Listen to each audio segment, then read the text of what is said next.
할렐루야, 샬롬. 오늘도 주님이 우리와 함께 하십니다. 저는 오늘부터 4일 동안 세미나에 참석합니다. 그 기간 동안 여러분께서 같이 기도해 주시기 바랍니다. 이 새벽 우리가 함께 나눌 말씀은 마가복음 2장 18절로 28절의 말씀입니다. 지난주에 살폈던 마가복음 2장 18절로 28절의 말씀을 같이 보시겠습니다. 요한의 제자들과 바리새인들이 금식하고 있는지라 사람들이 예수께 와서 말하되 요한의 제자들과 바리새인의 제자들은 금식하는데 어찌하여 당신의 제자들은 금식하지 아니하나이까? 예수께서 그들에게 이르시되 혼인집 손님들이 신랑과 함께 있을 때 금식할 수 있느냐? 신랑과 함께 있을 동안에는 금식할 수 없느니라. 그러나 신랑을 빼앗길 날이 이르리니 그날에는 금식할 것이니라. 생배 조각을 낡은 옷에 붙이는 자가 없나니 만일 그렇게 하면 기운 새 것이 낡은 그것을 당기어 헤어짐이 더하게 되느니라. 새 포도주를 낡은 가죽 부대에 넣는 자가 없나니 만일 그렇게 하면 새 포도주가 부대를 터뜨려 포도주와 부대를 버리게 되리라. 오직 새 포도주는 새 부대에 넣느니라 하시니라. 안식일에 예수께서 밀밭 사이로 지나가실새 그의 제자들이 길을 열며 이삭을 자르니 바리새인들이 예수께 말하되 보시오 저들이 어찌하여 안식일에 하지 못할 일을 하나이까? 예수께서 이르시되 다윗이 자기와 및 함께한 자들이 먹을 것이 없어 시장할 때 한 일을 잊지 못하였느냐? 그가 아비아달 대제사장 때 하나님의 전에 들어가서 제사장 외에는 먹어서는 안 되는 질서할병을 먹고 함께한 자들에게도 주지 아니하였느냐? 또 이르시되 안식일이 사람을 위하여 있는 것이요 사람이 안식일을 위하여 있는 것이 아니니 이러므로 인자는 안식일에도 주인이니라. 아멘.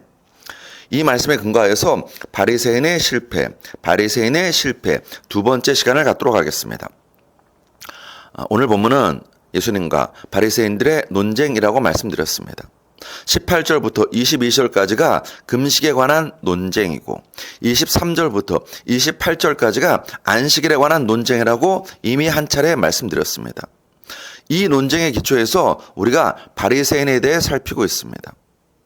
우리가 좀 진지하게 생각하기 원합니다. 그 바리새인에 대해서 말입니다. 그리고 바리새인에 대한 예수님의 꾸준함에 대해서 진지하게 생각하기 원합니다.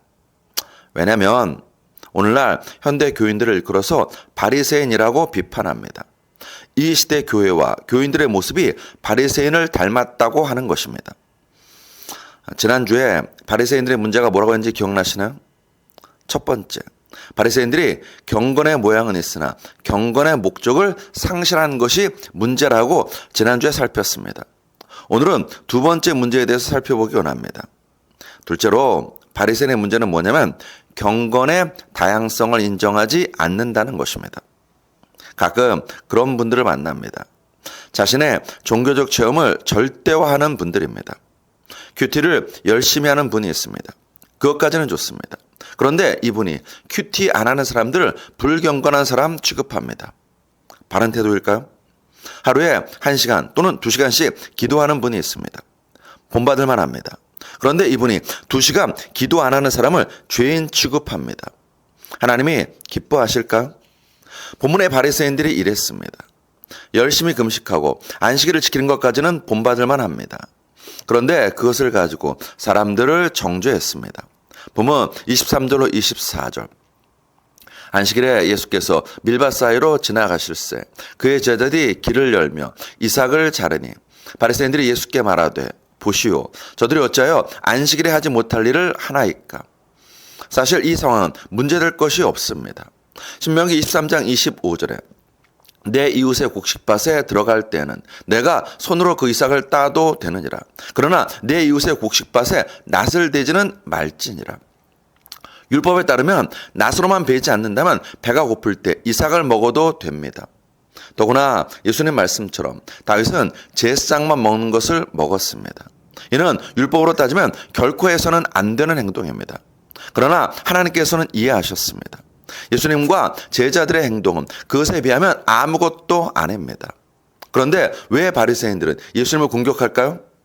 자기들 기준에 맞지 않기 때문입니다. 하나님께서 십계명에서 안식일을 기억하여 거룩히 지키라고 하셨습니다. 그런데 바리새인들은 안식일과 관련해서 무려 39가지의 행동 범주를 만들었습니다. 그리고 각 범주마다 6가지의 세칙을 만들었습니다. 그렇게 해서 안식일과 관련된 규례만 무려 234가지를 만들었다는 것입니다. 그것을 다 지켜야 제대로 안식일을 지킨 것입니다. 어느 학자의 말처럼 바리새인들은 7째 날을 기쁨의 날이 아니라 끔찍한 날로 만들어 버렸습니다. 어거스틴은 말합니다. 본질에서는 연합을, 비본질에서는 자유를, 모든 것에서는 사랑을. 무슨 일이 있어도 복음의 핵심은 지켜야 합니다. 그러나 그 외에는 내 신앙 양식을 절대화해서는 안 됩니다. 사람마다 모양이 다르고 성격이 다르고 기질이 다르다. 하나님과 교제하는 방법도 다릅니다. 성경 인물들을 보십시오. 아브라함은 가는 곳마다 제단을 쌓으면서 하나님을 섬겼습니다. 요셉은 본이 되는 삶을 통해 하나님을 섬겼습니다.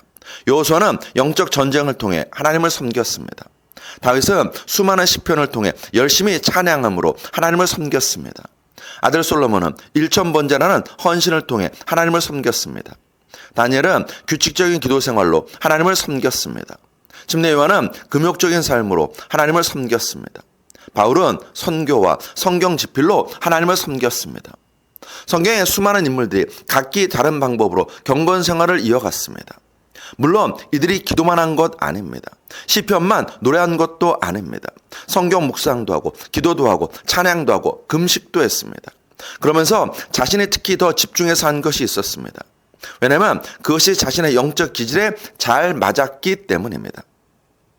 게리 토마스라는 분은 영성에 다양한 색깔이 있다고 말합니다.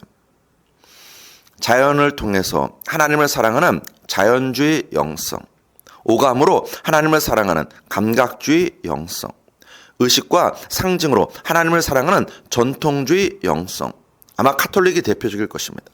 고독과 단순 속으로 하나님을 사랑하는 금욕주의 영성, 수도운동입니다. 참여와 대결로 하나님을 사랑하는 행동주의 영성, 사회운동하시는 분들입니다. 이웃사랑으로 하나님을 사랑하는 박애주의 영성, 구제에 앞장서시는 분들입니다. 신비와 축제로 하나님을 사랑하는 열정주의 영성, 오순절 성령운동 여기에 해당됩니다. 사모함으로 하나님을 사랑하는 묵상주의 영성, 큐티 운동하시는 분들입니다. 생각으로 하나님을 사랑하는 지성주의 영성, 이렇게 총 9가지로 영성의 색깔이 다양하다고 이야기하고 있습니다. 우리는 서로의 다양성을 인정하고 존중해야 합니다. 그래야 아름다운 신앙의 꽃이 핍니다. 서로에게 배우는 것도 있습니다. 그러므로 내 기준에만 맞추어서 재단하고 정죄해서는 안 됩니다. 그런데 바리새인들은 자신들의 기준에 맞추어서 사람들을 정죄했습니다. 사람들에게 감당치 못할 짐을 지웠습니다. 그래서 예수님께서 그들을 꾸짖으신 것입니다. 여러분, 경직된 신앙, 독선적인 신앙만큼 무서운 것이 없습니다. 한때 모 교단이 성령운동을 이단시했습니다. 왜 그렇습니까? 성경보다 교리가 앞섰기 때문입니다. 성령 역사보다 자신들의 신학을 옳다고 주장했기 때문입니다. 우리 가운데도 그런 실수를 저지를 수 있습니다. 자신의 신앙 체험을 절대화해서 이웃을 정죄할 수 있습니다. 그러지 않기 위해서는 잊지 말아야 할 것이 있습니다. 사람을 사랑하고 사람을 살리는 것이 신앙생활이라는 것입니다.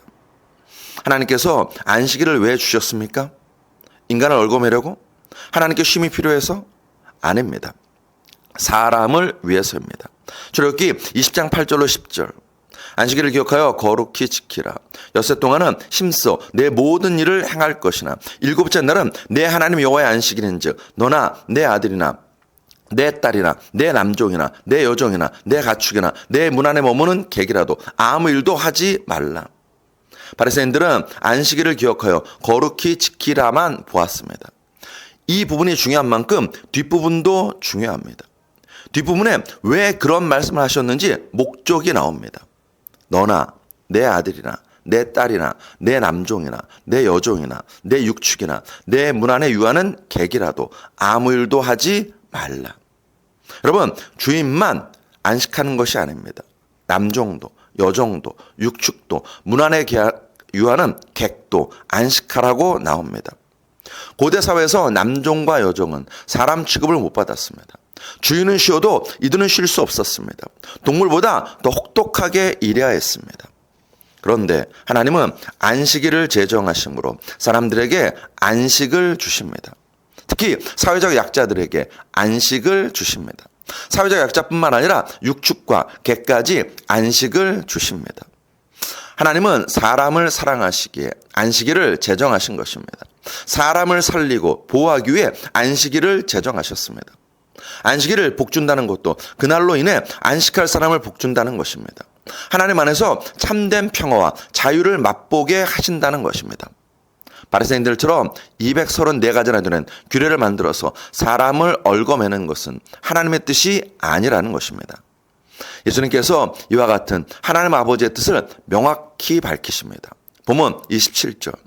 또 이르시되 안식일은 사람을 위하여 있는 것이요 사람이 안식일을 위하여 있는 것이 아니니. 그러므로 우리 신앙은 두 가지에 초점을 맞추어서 이루어져야 합니다. 하나님의 영광을 위한 신앙인가? 두 번째, 사람을 사랑하고 사람을 살리기 위한 신앙인가? 여러분과 저의 신앙은 지금 무엇을 위해 달려가고 있습니까? 여러분, 이런 말이 있습니다. 하나님이 원하시는 건 사명의 완수가 아니라 사랑의 완성이다. 하나님은 사랑이셔서 일을 잘하는 사람이 아니라 사랑을 잘하는 사람을 통해 일하신다. 하나님을 사랑하고 하나님처럼 사랑해야 한다. 사랑이 사명이기 때문이다. 아멘이신가요? 말씀 정리합니다. 일본의 신학자 중에 우찌무라 간조라는 분이 있습니다. 우리나라에는 내촌 감상회란 이름으로 알려진 분입니다. 그분이 이런 말을 했습니다. 최대의 실패는 목적의 실패다. 여러분과 저의 신앙은 목적이 분명합니까? 여러분과 저의 삶은 목적이 확실합니까? 화살이 아무리 아름다워도 멋진 폼으로 화살을 쏘아도 놀라운 속도로 날아가도 아름다운 포물선을 그리며 관역에 닿아도 다른 사람의 관역에 화살을 쏘면 아무 소용이 없습니다. 일평생 하나님의 영광을 위한 신앙이 되시길 축원합니다. 언제 어디서나 사람을 사랑하는 삶을 살게 되시기를 주의 이름으로 축원합니다. 기도하시겠습니다. 아버지 하나님, 참 감사드립니다.